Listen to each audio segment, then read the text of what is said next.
নমস্কার বন্ধুরা, আপনাদের আমার নতুন একটা ভিডিওতে আরও একবার স্বাগত। কেমন আছেন সবাই? আশা করি ভালো। আজকে আমরা শিখব আর মাছের মাথার তরকারি। অনেকেই হয়তো আর মাছের মাথা খেতে পছন্দ করেন না, অথবা কেউ খান না, কিন্তু এইভাবে একবার রান্না করে দেখুন, নিশ্চয়ই ভালো লাগবে। তার জন্য আমাদের লাগছে অবশ্যই আর মাছের মাথা, টমেটো কুচি, পেঁয়াজ কুচি, আর মাংসর মতো করে আলু কাটা, আর এই একটা সামান্য মশলা যেটার মধ্যে আছে লঙ্কা, হলুদ, আদা, রসুন, জিরে বাটা। আর মাছের মাথাটা যখন আমি ভাজবো তখন আমি ঢাকা দিয়ে ভাজবো, তো তাই মাছ ভাজাটা আর দেখালাম না। আর মাথাটা ভালো করে ধুয়ে নেবেন। আর মাছের মাথা যখন ভাজবেন মাথাটা খুব ফাটে, তার জন্য আপনারা কি করবেন, একটু সর্ষের তেল মাখিয়ে নেবেন মাথাটাতে, আর তেলটা গরম করে সামান্য একটু নুন দিয়ে দেবেন। দেখবেন মাথাটা ফাটার চান্স একটু কম থাকবে। তাহলে চলুন কড়াইয়ে তেল দিয়ে মাথাটা ভেজে নিই, আর সাথে সাথে আশেপাশের যেগুলো সবজির খোসাগুলো আছে এগুলো একটু পরিষ্কার করে নিন। আর মাথাটা তাহলে ভেজে নিই।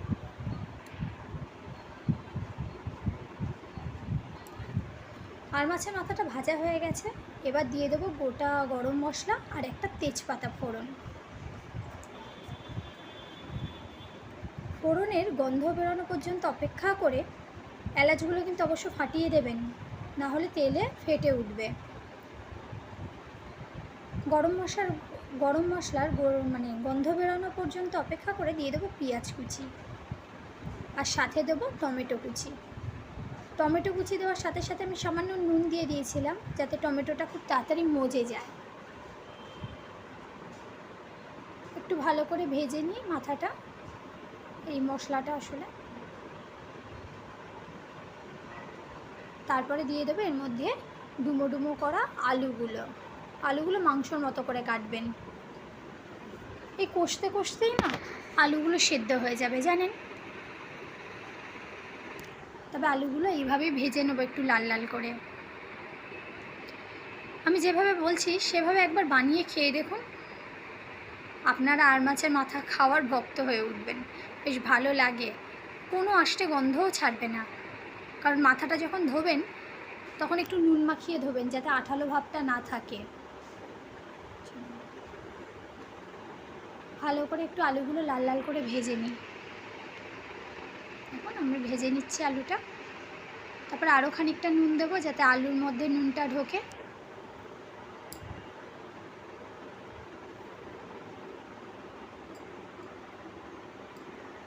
এই রান্নাটা এত সুন্দর খেতে হয় না যে কী বলবো, না খেলে আপনাকে বোঝাতে পারবো না। আমি নিজেও আগে আর মাছ খেতাম না, আর মাছের মাথা খেতাম না, কিন্তু আমার মা যেভাবে রান্না করে দেখেই খেতে এত খাওয়ার ইচ্ছা হয়েছিল যে খেয়ে সত্যি সত্যি আমি তো ভক্ত হয়ে গেছি।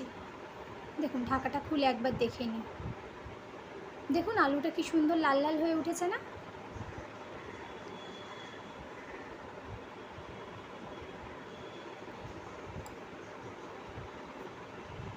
এই তেলের মধ্যেই আমি ওই বাটা মশলাটা দিয়ে দেবো, দিয়ে আবারও বেশ খানিকক্ষণ কষিয়ে নেব।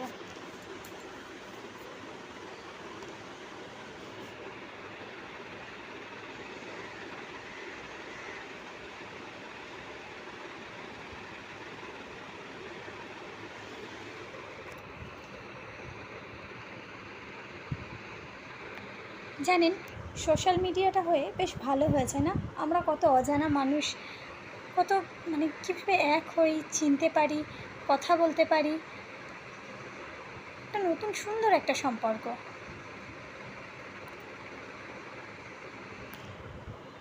দেখুন কষিয়ে নিচ্ছি।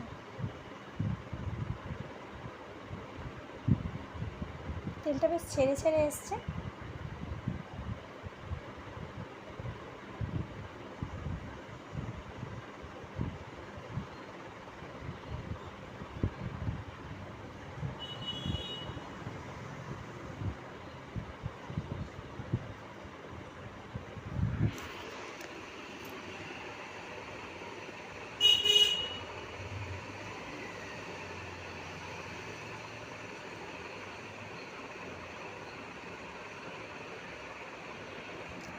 আবারও ঢাকা দিয়ে দিই। হ্যাঁ, একটু ভাপে হোক।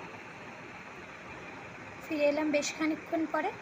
এবার ভাজা মাথাগুলোকে এর মধ্যে দিয়ে দেবো, যাতে মাথাটার মধ্যে একটু মশলাগুলো ভালোভাবে ঢোকে।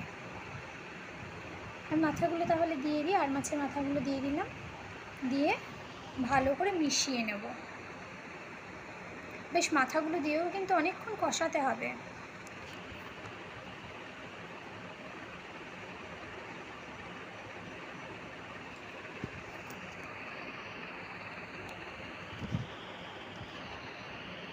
ভালো করে কষিয়ে এর মধ্যে জল দিয়ে দেব, দিয়ে আবারও ঢাকা দিয়ে দেব। একটা মাছ ছিল জানেন তো, তা কষাতে কষাতে যদি মাছটা ভেঙে যায় তাই তুলে রাখলাম। জল দেওয়ার পরে আবার মাছটা দিয়ে দেব। একটা রবিবার মাংসটা বাদ দিয়ে একবার এই আর মাছের মাথাটা করে দেখুন, ভীষণ ভালো লাগবে। জল দিয়ে দিই এবার আমি, দিয়ে আবারও ঢেকে দেব। একবার খেয়ে দেখুন না, খুব ভালো লাগবে। আর আমাকে রান্নাটা করলে একবার অবশ্যই লিখে জানাবেন কেমন হয়েছে। আর এই রান্নাটায় একটু রসুনটা বেশি দেবেন। আমাদের রান্না কিন্তু প্রায় শেষ। এবার শুধু নামানোর আগে গরম মশলা দিয়ে দেব, আর অবশ্যই গুঁড়ো গরম মশলা দেবো। এবার দেখুন, দেখতে পুরো মাংসর মতনই হয়েছে। এবার ঢাকা দিয়ে দিই।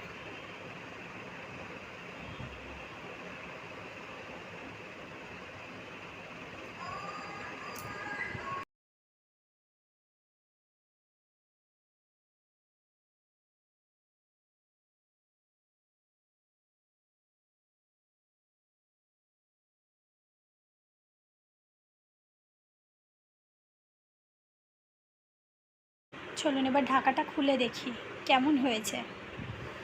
দেখুন ওপর থেকে তেলগুলো কেমন ভেসে উঠেছে, মানে বুঝতে হবে আমাদের রান্না কিন্তু শেষ। আলুগুলোও সিদ্ধ হয়ে গেছে। অনেকক্ষণ ধরে যা কষানো হচ্ছে, সিদ্ধ তো হবেই। এখনকার আলুগুলো তেমন সিদ্ধ হতে চায় না, কিন্তু এগুলো হয়ে গেছে।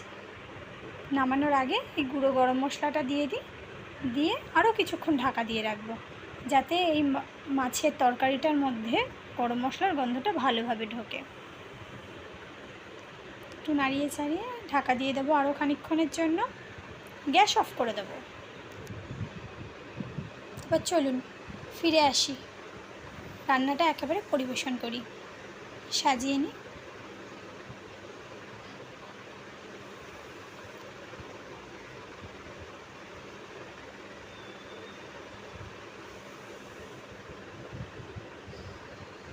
এবার একেবারে রান্নাটা পরিবেশন, দেখুন কেমন হয়েছে।